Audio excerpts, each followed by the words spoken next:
in so many different ways. But the reason why I brought them books, because these books help me find all three of my ways.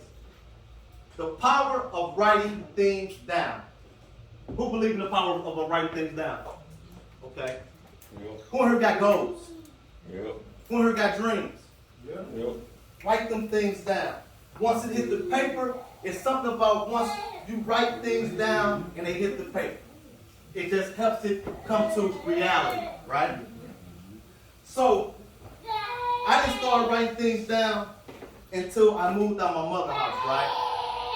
I heard he wanted everything that I'm giving him today. I didn't start writing things down until I moved to my mother's house, right? Out of my mother's house, right? So I started writing my bills down. And that's the first thing I started writing down. I want to make sure everybody got paid, because once I moved out, the first thing they say is, you got to make sure you pay your bills. So I started writing my bills down. Once I mastered writing my bills down, I started writing things down for like what I wanted to do for the weekend or certain things that I wanted to do. I mastered that. Then, what got me to the power of writing, when I started writing my goals down, when I started writing my dreams down, certain things I wanted to do, right? Now, we got this thing in our brain called the RAS, the reticular activating system. That's why they say your thoughts are very powerful. If you get up in the morning and you say, I'm going to have a bad day, your RAS will make sure it finds signs to find out if you're going to have a bad day. It's called the reticular activating system. If you wake up in the morning and you say, I'm going to have a great day, the RAS will make sure it finds signs of you having a great day. So you got to be careful of what you say and how you think. Y'all agree? Yeah. Y'all agree? Yeah. Okay, cool. So it's called the what? Okay, the reticular activating system. I learned that. Little homies in the back. Hey, they keep coming with it. RAS, reticular activating system. Now, what got me to this point is very special. Was very special. I got some homies in the back where we started off doing the record label, right? And with this record label, I started finding my purpose within. We had a record label called Rich City ENT, right? And when we started this record label, I used to be the one to go and talk to certain people for somebody. He'd say, hey man, can you go holler at him? And I'll go do it. You're going to get it. You're going to get it. It'd be certain people he wanted me to talk to. I'll go do it. And with me being in this group, guess what? I was the funny guy. I was the goofy one. So they used to be like, hey man, you need to do a little stand-up. That's when the tables turned a little bit, right? So with us doing this record label, I snuck off into a comedy club. I didn't tell nobody because I wanted to get my feet wet, right? I never invited nobody out because I knew if I was, they'd be like, hey man. So whatever the case, I went there, right? I went there like about 5 times, trying to do it myself. Now, I was talking about the power of writing things down, right? I guess that didn't work for me because I couldn't write a joke to save my life. Writing jokes was so hard, so I was like, all right. So, the first thing was communicate at the record label with my homies. The second thing was I was trying to do stand-up comedy. So, I used to love radio, right? And I used to listen to the person on the radio, on radio personality. And I said, man, that's pretty cool. He can make you laugh, he can tell you things, and nobody really know who he is. So I figured if I was on the radio, they hear my voice, I can do stand-up. So what I do, I put myself in Flow Valley. I started taking up communication and broadcast. So I went to Flow Valley. Y'all know what Flow Valley is? Yeah. I got a couple Flow Valley students in there? Yeah. No. I've seen a couple of y'all there. I ain't the only Flow Valley student in there representing them. I tell you. So I went to Flow Valley, so I took up broadcasting and communication.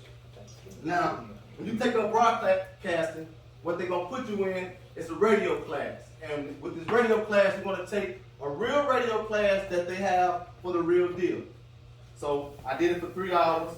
I was really on the radio doing my thing. I had fun doing it. Now, when I tried to take this to the St. Louis radio, I guess that didn't work either. You know what I'm saying? So now, I'm back soul searching. I'm back trying to find my purpose. So like I say, first thing was rapping with the homies. Second thing was comedy. The third thing was radio. Now let me say this. Whenever you're doing something, whenever you're trying something, it's almost like going to college. You got your major, right? Your major is what your major is, but then you got to take your electives. So I felt that my electives was starting rapping with the homies. That was one. My other elective was trying to do stand-up. That was two. And my third one was radio personality. Not knowing that these was my electives at the time. At the time, I just felt that I was trying to do something. And when I was trying to do it, I was failing at it, so I gave it all up. So I got to write things down again. One of the things I wrote down was finding a better job. I wrote 3 jobs down on a piece of paper. The first job I wrote down was GM. The second job I wrote down was Pepsi. And we'll talk about the third. GM. I ended up failing the drug test. Scratch him off the list. The second one, Pepsi. My background out. Scratch him off the list. Now my third one, I didn't write this one down, but I ended up getting it. It was working at a temp service. Now, yeah, I know how. Who in here worked at a temp service? Okay. We don't plan on working at the temp service, but when you need a job, you go and temp and you serve, right? That's what we do. Now sometimes they call it temp to perm. I was temp and I perm, but I was still temp. So I'm working at this job. Now as me working at this job, whenever you're doing something, your passion will try its best to come out. Your purpose will try its best to come out. I'm temping at this temp job. I'm driving forklifts. The only thing I could think about was getting back on that stage. Now, I didn't do so bad on the stage. It's just I felt that I didn't make it strong enough on the stage so I could hold people's attention. So I gave it up. But when I was temping to perm, I was thinking about, man, I need to get back on that stage. So what did I do? The power of writing things down. I wrote down 2 goals. One of my goals was to move to Atlanta. The second goal was to get back on that stage. Well, by the blessing of God, I moved to Atlanta in March 4th, 2019. So that was 3 years to this day. So I've been in Atlanta 3 years for me writing it down. Let's clap it up for that.